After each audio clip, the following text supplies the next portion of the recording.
সাঁঝের বেলায় যমুনায় জল আনতে গেল কে? সাঁঝের বেলায় যমুনায় জল। আবার কদম গাছে বসে আবার বংশী বাজাই কে? কদম গাছে বসে আবার বংশী বাজাই কে? কদম গাছ থেকে কানাই নিচে নেমেছে, সাঁঝের বেলায় যমুনায় জল আনতে গেল কে? সাঁঝের বেলায় যমুনায় জল আনতে গেল কে? আবার চাল কলাই ভাজা মাগো গোয়ালে বসে খাই, গুটি গুটি বসন্ত মা গরুর গায়ে হয়। সাঁঝের বেলায় যমুনায় জল আনতে গেল কে? সাঁঝের বেলায় যমুনায় জল আনতে গেল কে?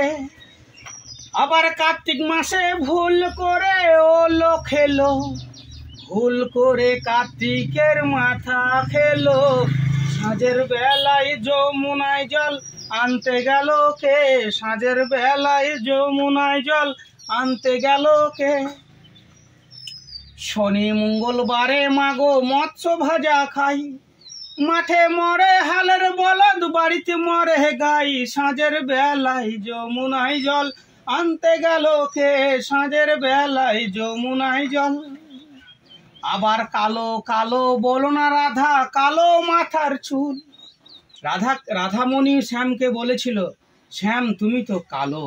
তখন কালো কিছু মনের কথা ভালো বলেছিল, যা আজও মানুষের অন্তরের মাঝে আছে, সারা জীবন থাকবে। যতদিন ওই ব্যক্তিটা বেঁচে থাকবে ততদিনই থাকবে তার কাছে। তাই বলছে কালো কালো বলো না রাধা, কালো মাথার চুল।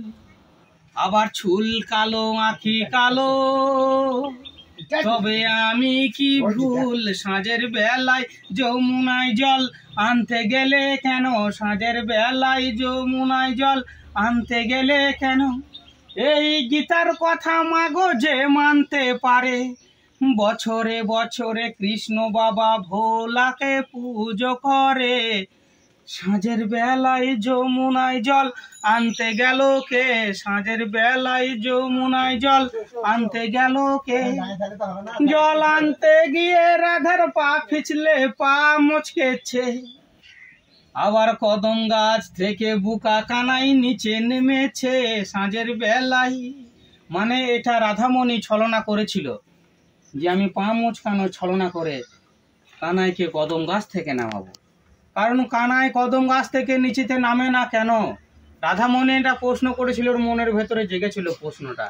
বলছে আমি যদি এদিকে আসছি চান করতে, আমার বান্ধবীরা আসছে, একবারও কদম গাছ থেকে তাকিয়ে কিন্তু একবারও দেখে না। ও নিজের মনে আপন সুরে বাঁশির সুরে সুর তুলে যায়। তাই রাধামণি ওই ছলনাটা তখন করেছিল। জল আনতে গিয়ে রাধার পা পিছলে পা মচকেছে। আবার বুকা কানাই কদম গাছ থেকে মাগো নিচে নেমেছে। সাঁঝের বেলায় যমুনায় জল আনতে গেল কে? সাঁঝের বেলায় যমুনায় জল আনতে গেল কে? সাঁঝের বেলায়। ফুল ফলে মঙ্গল করে মাগো, ফুল কখনোই করবে না।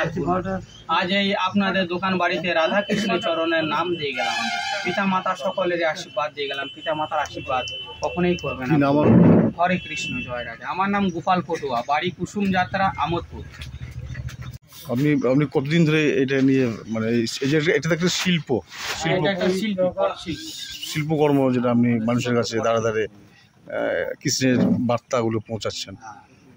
আপনি আপনি কি করেন? মনে কি এটা কি আপনি পেশা হিসেবে নিয়েছেন? না, এটাই আমি পেশা হিসেবে নিয়েছি। 2018 থেকে আমি করছি। আপনি এটা নিয়ে মানে কোন কোন গ্রাম, মানে কোন কোন এলাকা ঘুরেন যদি একটু বলেন। আমি ঘুরি আপনার বর্ধমান জেলা, হুগলি জেলা, আমাদের বীরভূম জেলা, মুর্শিদাবাদ কিছুটা যায়। কেমন মানে প্রতিদিন কেমন আপনার এখান থেকে? প্রতিদিন আমার আয় হয় আপনার 300 থেকে 350।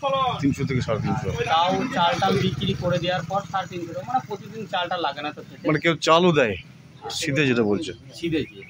আপনি কি তাহলে বর্ধমান খান্নান ওদিকে ট্রেনে যাতায়াত করেন? ওদিকে ট্রেনে যাতায়াত করি। মানে ট্রেনে গিয়ে আপনি দেখান? ট্রেনেও দেখাই আমি। ট্রেনে কয়েক মাস দেখাইছিলাম।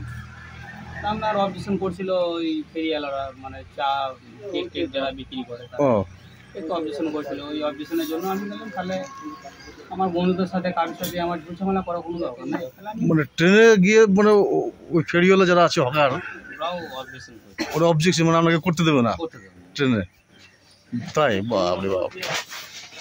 আমি বললাম বেশ ঠিক আছে, তাহলে আমি আপনার গ্রাম দিকেই যাই, গ্রাম দিকে তো ধরুন হ্যাঁ এইসব জিনিস আরো বেশি আমাদের শ্রদ্ধা। হ্যাঁ, এটা হারিয়ে যাওয়ার একটা জিনিস যে আপনি আবার নতুন করে যে মানুষের দাঁড়া দাঁড়িয়ে খ্রিস্টান যে পটচিত্রগুলো রামায়ণ মহাভারতে তুলে ধরছেন, এটা দারুণ ব্যাপার। মানে হারিয়ে যাওয়া যে পটচিত্র পট শিল্পগুলোকে আবার নতুন করে আপনার মতো আপনি আপনি আপনি ইয়ং জেনারেশন, ওর জন্যই আমি আমার আগ্রহ হলো বেশি করে যে আমরা কিছু বাইর নেবো।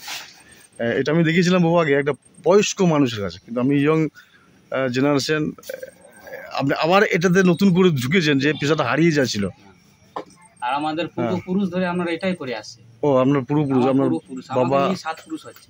7 পুরুষ? 7 পুরুষ মানে কতদিনকার জিনিস শুধু এই পেশার উপর? পেশাটাই, মানে এটা ছাড়া আর কোনো এই ধরনের কোনো পেশা আছে না? শুধু ঠাকুর তৈরি করা। ও, ঠাকুর তৈরি করা। ভালো কথা বলো। হ্যাঁ, তারপর আপনার এই রঙের বাড়ির মধ্যে যে কোনো একটা সিন হোক, ঠাকুরের ছবি হোক, যদি বলে আমাকে যে এখানে একটা রাধা কৃষ্ণের ছবি এই দুয়ারের মধ্যে বা এখানে একটা ফুলটের মধ্যে করে দাও, এই দেয়ালটা হবে ডান দিক বা বাঁ দিক একটা ফুলটের মধ্যে একটা সিন সহ রাধা কৃষ্ণ একটা এঁকে দাও, হ্যাঁ। করে দিই। ও, মানে পুরো শিল্পকে নিয়ে আপনি শিল্প নিয়ে আমি কারবার আপনার করি। পূর্বপুরুষ এই শিল্পকে নিয়ে বেঁচে আছে? হ্যাঁ, আমার 7 পুরুষ ধরে চলছে এটা নিয়ে। বাহ, খুব আমাকে সুন্দর। নিয়ে 7 পুরুষ। যাই হোক, খুব সুন্দর লাগলো, ভালো লাগলো, ভালো থাকবেন।